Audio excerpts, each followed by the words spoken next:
Houston, we have a problem. Yep, we have camber issues.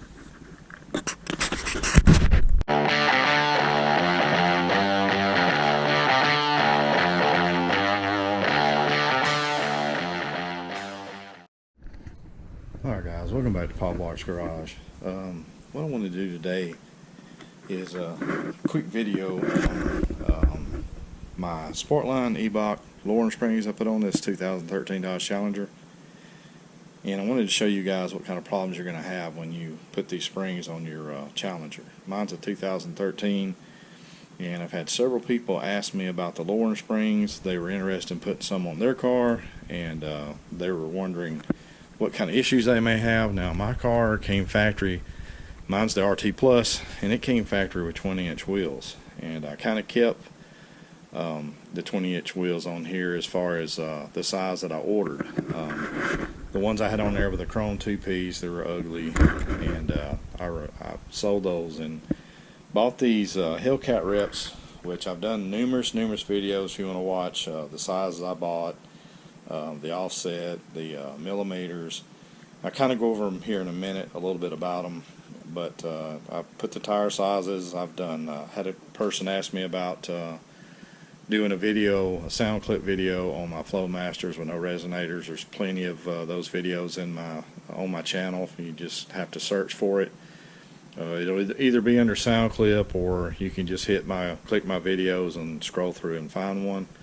I've got multi videos of sound clips of with resonators on here, with factory mufflers, with the Flowmasters with resonators, and then the Flowmasters with no resonators, and then the Flowmasters with just turn downs on them. Plenty of videos in there. I'm sorry guys, you just got to search for it, and but they're in there. And but I am going to do a special video for several people that's messaged me the fitment and some of the problems, which I have made videos similar to fitment problems that I've had, like the Camber, which I'll go over that in a minute. But particularly if you buy the eibach Sportline lowering springs, these are a few things that I'm fixing to go over that you're going to have problems with, and they're pretty serious, in my opinion. But these are 9.5 by 20. I believe right now they're sitting at the widest offset, or the biggest offset you can get, which is 30 millimeter from what I understand, on the front of these Challengers. Don't quote me, look it up, but when I did some research, I Googled and just went through some of the websites and stuff, forums, they said the biggest you can go was 30 millimeter, and I could only find these were, when I got them from a guy, and I didn't think to look at the box when I bought them from this individual on his offset. His offset was 17 millimeter. And when I put these 9.5 by 20 Hellcat reps on here with these 275, 35, 20 tires, it was scrubbing on the steering knuckle. And or actually the upper control arm, there's a knuckle up in there the upper control arm has a ball joint, and on the end of that ball joint's a nut, and it was almost hitting the top of the tire, and it was scrubbing on the inside. And so I had to get keep in mind it was 17 to start with, and I could only find I believe it was a 10 millimeter. Anyway, for whatever, let's say 17, I'm not good at math, but anyway, it was 17 millimeter offset on the fronts, and when I put the hub centric spacer on there, it brought it all the way up to 30 millimeter. And as you can see, at 30 millimeter, you know, it doesn't go beyond the fender well, and I don't have any scrubbing issues or any turning issues. It didn't affect the steering radius or anything, but I'm told that with this setup I have, the tire size and the wheel, that you need at least a 21 or 22 millimeter offset, and I just didn't want to buy new wheels, so I just put the hub centric spacers on there, which are safe, and there's no problem using those. But I don't really have any camber issues with the fronts. I will tell you that sometimes when I hit a pretty good sized bump, and I'm going at 70 miles an hour or so, every now and then it'll hit here, and but it's not hit but like once or twice, and probably in a regular car it would have hit as hard or fast as I was going. But anyway, to show you the problem I'm having in the rear, if you can see here, I'll try to show you. It might be hard to pick up on camera, but you see here where the fender well is actually hit my tires every time I hit a bump at about 50 or 60 miles an hour, or dipping the road. The fender well part here is coming down and hitting that. And I just bought these. These are 315s, and this wheel is a 20-inch wheel, but it's a 22 millimeter offset. And so it's 22 millimeter offset, I believe. If I'm not mistaken, it's 22 millimeter. And this is a 315 35/20 tire, and this is a Cosmos. I got it off Priority Tire and eBay, and that company sells those Cosmo Mucho tires. That's what these are, kind of like a all-terrain tire / sports tire. And I think I got 2 of them for about $294 shipped to my door, free shipping. And they've been a good tire, and they would continue to be a good tire if it wasn't for when I put these eibach Sportline Lawrence springs on here. Let me show you what it does. Now, I did a video to where I had to put adjustable camber bushings upper and lower in the rear of this car, because in these Challengers and stuff, the 2010 to 2014, don't know about any other models, they don't have any adjustment in the camber. So if you take it to a shop and try to get them adjusted, they can't. And they can balance the wheel, but they can't align it. And they can't adjust the camber. We'll put it that way. They can't. There's no adjustment. And you have to buy these either the eibach or SPCs, adjustable camber bushings, and put them in. You can look at my videos. I did like a 45-minute long video on how to install those, and well, it really wasn't a how-to video, but just things to look for when you're installing them. And there's other videos out there that shows you how to do it. I was just showing you that these guys are making these videos, make it seem like it's about a 10-minute install, and it's not. It's a lot more complicated than what they've shown, but I like to show you in the raw exactly what you're going to go through. And again, you can see on this side to where it's hitting fender wheels.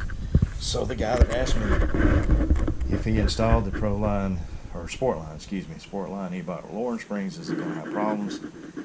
And if he's running a 20-inch wheel, if he's running a 10.5 Hellcat rep, if he's running a 315 tire, which is a lot of ifs, a lot of totality of circumstances there, because it's hard for me to answer his specific questions, seeing as I don't know which vehicle he's putting it on.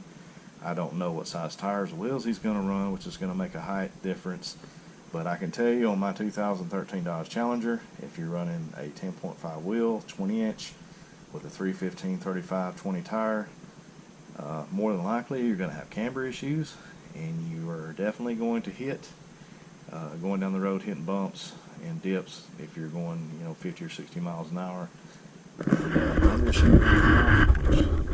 These tires are only 6 months old, and it had negative camber, which what it does when you got negative camber, the tread that's actually on the road every time you spin a tire or do a burnout, or it's wet or whatever, and you take off in them, launch in it, it's gonna, when you have negative, it's gonna ride on this part of your tread on your tire. As you can see, that's smooth, and that's 6 months old tire. Shouldn't be any reason why this tire is that wore, and it's because I went for like probably about 4 or 5 months after I installed these with no adjustable camber bushings. And I put adjustable camber bushings in there, but the damage was already done. Now this is what I got. I got to buy new tires now. So the Sportline Lawrence springs look like that. They'll be orange. And when you order them, the only fix that you have for these is, and I'll tell you another problem I have. Now, there's a kit you can order through eibach that has the eibach shocks, which is that right there. I have the factory shock, the black factory shock. You'll get there's a kit you can buy with the springs, but it's about $700 and some tax to buy the springs and the shocks and the struts. And the springs already come. Some of the kits already come with the struts already preloaded with the Lawrence springs already on them. Sorry guys, can't talk today, but anyway. eibach will not sell you. Now see, what I did is I installed the springs on here, and of course I had camber issues, and I had to install the adjustable camber bushings, which if you want to see that video, go look for it. And but the shocks, the factory shocks, aren't strong enough to keep this car from, you know, causing the fenders to hit the tires, because they're just not strong enough for those springs. And you hit a dip and you're going to hit your fender wells with your tires. So I called eibach and I tried to get them just to sell me the rear shocks, because the rears is the only problem I'm having trouble with, and they won't do it. They say, well, if you show us a receipt where you actually bought the spring, strut, shock combo kit, and show us the receipt, we'll sell you a replacement shock for it. But otherwise, you got to buy the whole kit, and that whole kit, just without the springs, is $590 plus tax. I ain't got them $590, you know, $600 to pay for something like that. That's just out freaking outrageous for what they're charging for these things, because they know when they sell you the springs, you're gonna need it, and they're just trying to sell you, you know, a lot of, you know, a product for a lot of money. And there's some Sportline. I don't know if I'm even saying that right. But there's like a Sportline shock you can get. It's a yellow-looking shock that some of those come factory on some of your SRT cars and stuff, that if you can buy the right ones, you can put them in here in their performance and they'll fit, but they're like $150 to $200 a piece. So you're almost back at square one where you were, you know, when you were being told that you got to buy the eibach, you know, strut shock kit for it to work. And so I've actually found some B12 Sportline shot or shot rear shots for this that for about $150 on eBay, and I'm thinking about buying them and just trying it. It's not going to hurt to try it, and it's cheaper than the $600 option, which I'm dreading having to do that if that's what it, you know, boils down to. But to the guy that was asking me, you know, should he buy the Sportline eibach springs, and you know, how do they fit? Well, hopefully this kind of answers you, you know, some questions, because I'm not sure how it's going to be on a Charger, but I know for like a 2010 to 2014 Challenger, they're basically, the suspensions in them are the same. And these are some of the problems I have. Like I said, you see here where I had negative camber issues because I waited 4 to 5 months before I bought the SPC adjustable camber, upper and lower camber bushings for the rear, and they're located, which I did a video, which it's an detailed video on you know, what you're going to have to do to do that. But I will take I may add to this video, I may take the wheel off, and I was going to take the wheel off and show you the upper control arms and the bushings, but I've already made a video, and you can, you know, just look for it and see what you think. But and I will tell you that if you are riding down the road, highway or whatever, and there is a dead animal, a possum, a dog, a deer, about anything that's sitting about 6 to 7 inches off the roadway, you are going to hit like hell. Every single time I'm riding down the 4-lane and I can't get over in the other lane fast enough, and I run over something that's an object that's 5 or 6 inches off the ground, it hits my exhaust, and it hits my transmission mount, and it sounds like, you know, my car is like getting tore out the frame from the undercarriage. But because I hit something today, and one of the reasons why I wanted to jack the car up and look to see if I had any damage, which it doesn't appear that I do. But I'm going to make a quick video. This is going to be, seems to be pretty long. But anyway, if you have any questions, concerns about the couple of you that asked me about these springs, these Sportline eibach Lorne springs, and the problems that that you may have out of them, hopefully this answers your question. But if you're going with like a 17, 18-inch rim, and you know, you're not going with a 315-inch tire, you're going like for something like a 275 or 255 rear, you know, even a 285, it might not be so wide to where when the fender well comes down, it's going to hit. As you can see from this here, you know, it won't be long, and I could have this blow out. And they've showed videos to where when these tires blow out and they hit this part right here, it tears this whole section right here out. And that's just something that I don't want to happen. It'd be an expensive fix. But like I said, these are 20-inch Hellcat reps, bronze, and love the way they look, love the way it drives. But it's just when you hit bumps or hit dips in the road, my fender is, you know, hitting my tires, and I'm gonna have to do something about that. And I don't want to buy new tires right now with the problem and tear them up. So I've got to find a shock to put on here. I'm going to buy a Blistine B12 shock and put on here and see if it makes it stiff enough to where when I hit bumps it's not going to hit, because I've had people in the forums say that that's what they bought and it fixed it, but they're about $150 something a piece, and that's the only thing that's keeping me from doing it. It's just the money. And but anyway, I haven't done a video in a long time. I'm sorry about that due to work and you know, everything that's been going on. I just hadn't had time to get out and do one, and it takes me freaking forever to download a video. I can make a 10-minute video and it'll take a day and a half for me to download it because the internet here sucks. But anyway, here's a walk around of the vehicle, 2013 Dodge Challenger. And if you have any questions about the springs, and I think I paid, it was $300 something for the springs. I got them from American Muscle, and it took them a long time to get them in. I don't know if they're having issues now because maybe COVID is not as bad about delivery as it once was. But as you can see here, where it was hitting on the fenders here too. And let me let it down so you can see just how far the travel is from the fender to the tire. I didn't start the video before I jacked it up, but I had something in particular I wanted to look at.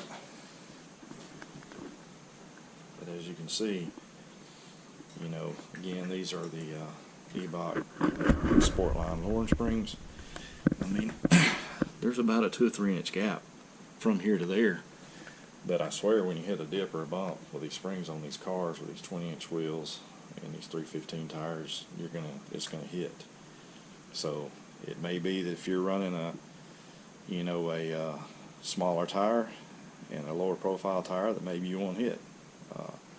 That's my next option. I could go down to a 30 sidewall instead of a 35. And but I don't want to, you know, I really don't like having such a short sidewall with the wide tire that I have on here. I don't want it to break a bead. I don't want the tire to bead off the wheel and doing a you know, going around a curve or something and have problems, because you know, you don't want to stretch these tires. But anyway, guys, if you have any problems, questions, concerns, hit me up.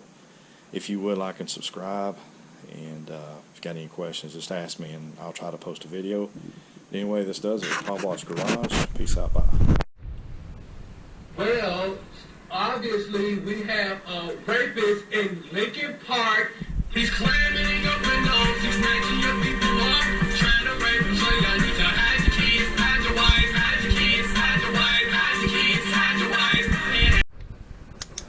Alright, so when I'm saying, when I mention upper and lower control arms, and you're going to have to change out the camber bushings to adjustable camber bushings, basically what I'm talking about, and I'm trying to hold the flashlight and show you at the same time, but this is the upper control arm and the bushing. And in these car factory, it just has a rubber bushing with a aluminum sleeve, and the rubber bushing is inside the aluminum sleeve, and it fits in this top control arm here, and there's no adjustment to adjust the camber to negative or positive.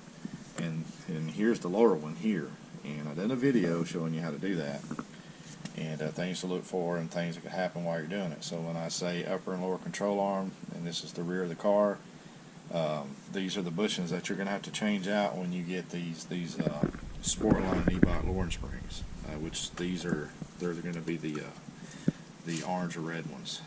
So if you got these already in your car, you're going to have camber issues. And when you do, this is the inside of the tire. This is a 315 tire. It's going to wear. You're going to have negative camber more than likely. It's what everybody mostly has when they install them. Everybody I know that's installed these on their Challenger or Chargers had these problems, and it's going to wear the tire out right here eventually to where you're going to have threads showing through, metal threads showing through, and it's going to be dangerous, which it already is dangerous, especially in the rain. I could really tell a huge difference in the rain when I hit water, and the rear end wants to come around with me.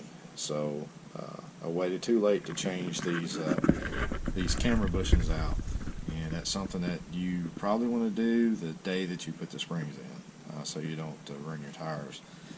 And but anyway, I wanted to show you real quick what I mean when I say camber issues. If you just don't want to go back and look at my videos, to see, you know, things I talked about in the videos of the install. It's like a 45-minute long video, and it has some pretty interesting, things in there to look for.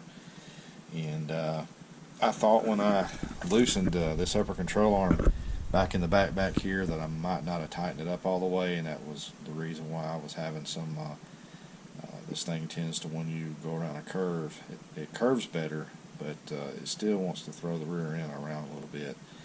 And I think it has to do with these factory shocks. I think are just wore out due to these springs, you know, being so low that it's wore these shocks out. So got to get some Blistein B12s or pay the $600 for the eibach struts and springs, and then, you know, go through at least the front. I'll have to remove the springs and load them onto the struts, but the rear, all you have to do is install these. And why eibach will not sell these shocks separate?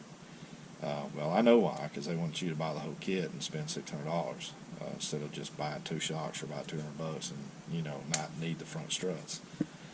But anyway, guys, any more questions, holler at me, the Paul Block's Garage. If you would like to subscribe, tell your friends, tell your family, tell your baby daddy, mama daddy. And if you got any questions, just hit me up. Peace out.